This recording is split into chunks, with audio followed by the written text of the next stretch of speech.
Wonderla toilet cleaning ను సులభంగా మార్చే పవర్ఫుల్ ప్రొడక్ట్ ఎలిమ్ టాయిలెట్ క్లీనర్. నమస్కారం, వెల్కమ్ టు ఐ డ్రీమ్. ధర్మ మార్గం విత్ విజిత కార్యక్రమానికి స్వాగతం. ప్రస్తుతం మనతో పాటు ఉన్నారు ప్రముఖ జ్యోతిష్య వాస్తు పండితులు, లలిత ఉపాసకులు శ్రీ శ్రీ శ్రీ నానాజీ పట్నాయక్ గారు. ఇప్పుడు వారితో మాట్లాడి మరిన్ని విషయాలు తెలుసుకుందాం. నమస్కారం గురుగారు. శ్రీమాత్రే నమః. భక్తుల విషయానికి వస్తే, భగవంతుడు భక్తుడు.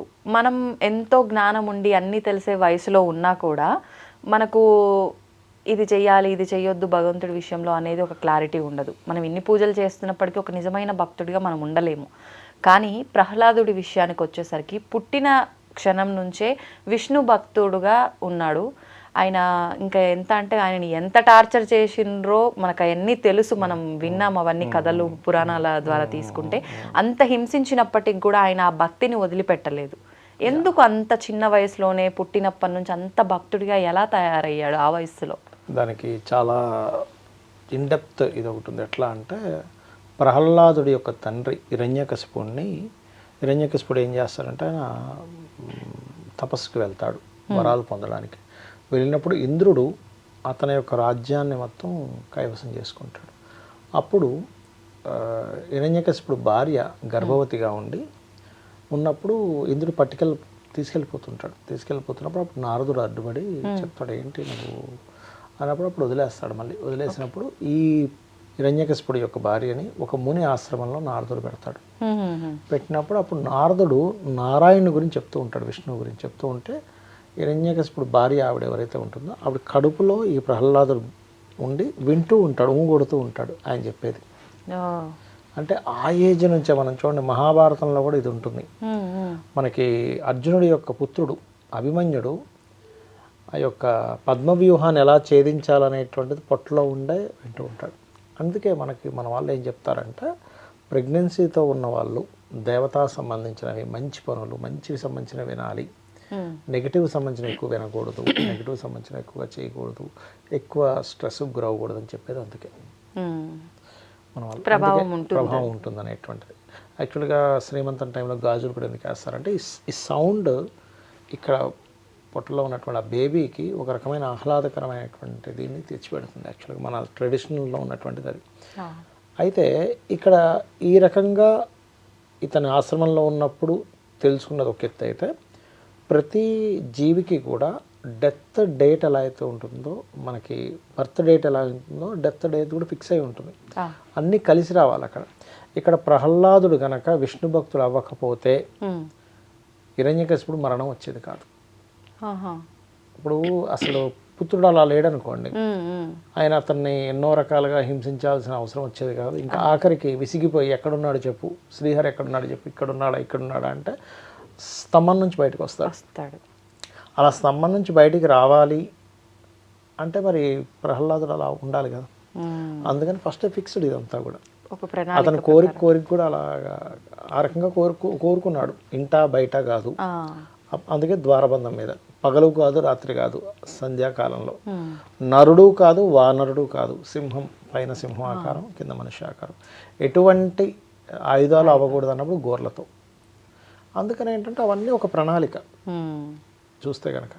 ఇక్కడ మనం ఏంటంటే, మీరు ప్రహ్లాదుడు ఇందాక మీరు అన్నారు నిజమైన భక్తులు కానీ, ఇక్కడ మీరు గమనించినట్లయితే ప్రహ్లాదుడికి సంబంధించినటువంటి వృత్తాంతంలో ఆయన ప్రతి దాంట్లోనే విష్ణువుని చూస్తూ వచ్చాడు. ఒక సింహంతో కనిపిద్దామని ఆ సింహంలో కూడా విష్ణువుని చూశాడు. అందుకని ఆ సింహం వెనక్కి వెళ్ళిపోయింది. ఆ సింహానికి ఇది పెద్ద ఏనుగులా కనబడ్డాడు ప్రహ్లాదుడు. లేదా ఒక ఏనుగు రూపంలో ఇచ్చేద్దాం అన్నప్పుడు ఒక సింహంలా కనబడ్డాడు వాటికి. అలా ఏంటంటే ఎప్పుడు కూడా మనకి ఎట్లా ఉంటుందంటారంటే, ఒక తల్లిగా భావించాలి అంటారు. అందుకే ఒక తల్లిగా తండ్రిగా భావించాలంటారు. ఎలా అంటే ఇప్పుడు చూడండి, చిన్న ఎగ్జాంపుల్ చెప్తా చూడండి. చాలామంది ఏమంటారంటే, మన ప్రయత్నం మనం చేసుకుంటూ వెళ్ళిపోవాలి, దేవుడు ఏం చేయడు అనేటువంటిది. కానీ అట్లా కాదు. మన ప్రయత్నం చేస్తూ భగవంతుడే మన చేతికి ప్రయత్నం చేస్తున్నాడు అనే భావనలో ఉండాలి. అంటే ఎలా అంటే, చిన్న ఎగ్జాంపుల్ చెప్తా చూడండి. ఒక తల్లి ఉంది, పిల్లవాడు పొద్దున్నే నిద్రలేచి వాడి పనులు వాడు చేసుకుంటూ శుభ్రంగా ఆనందం వేసి స్నానం చేసుకుని అన్ని సర్దుకొని వెళ్ళిపోతుంటే పెద్దగా పట్టించుకోవాలని చూడు. వాడు అన్ని పనులు చేసుకుంటాడులే అంటే. కానీ అలా కాకుండా ప్రతిదీ కూడా తల్లి చేయాలి, తల్లి చూసుకుంటే నేను కాదనేటువంటి దీంట్లో ఉన్నాడు అనుకోండి పిల్లవాడిని, తల్లి అంటారు నేను చూసుకోవాలి లేకపోతే ఎట్లా. అలా ఏంటంటే ప్రతి జీవి కూడా ప్రతి దాంట్లోని అమ్మవారిని లేకపోతే వాళ్ళ ఇష్టదైవాన్ని చూసుకుంటూ ప్రతిదీ కూడా వాళ్ళు కనెక్ట్ అవుతూ ఉండాలి భగవంతుడితో. మీరు ఇదే దీన్ని ఇంకొంచెం కరెక్ట్గా అర్థం చేసుకుంటే కనుక మహాభారతంలో ద్రౌపది వస్త్రాభరణం జరుగుతుంది, వాళ్ళు పాచికలాడి పాండవులు ఓడిపోయిన తర్వాత. అక్కడ ఏమవుద్ది, వస్త్రాభరణం జరిగేటప్పుడు మొత్తం చీర మొత్తం లాగుతున్నప్పుడు చాలాసేపు రక్షించుకుందాం, తను కాపాడుకుందాం ప్రయత్నం చేస్తాం. ఎప్పుడైతే 2 చేతులు ఎత్తేసి కృష్ణుడిని ప్రార్థిస్తుందో అప్పుడు కృష్ణుడు వస్తాడు. అంటే నీ ప్రయత్నం నన్ను నేను కాపాడుకోగలను, నాకు భగవంతుడితో సంబంధం లేదనుకున్నంతసేపు నీ ప్రయత్నం మాత్రమే ఉంటుంది, కానీ నా ప్రయత్నం కూడా భగవంతుడే అనేటువంటి భావన మనకి ఎప్పుడైతే వస్తుందో, నేను ప్రయత్నం చేయడానికి శక్తి కూడా భగవంతుడే అనే భావన ఎప్పుడైతే వస్తుందో అప్పుడు ఖచ్చితంగా వచ్చి అక్కడ కాపాడతాడు.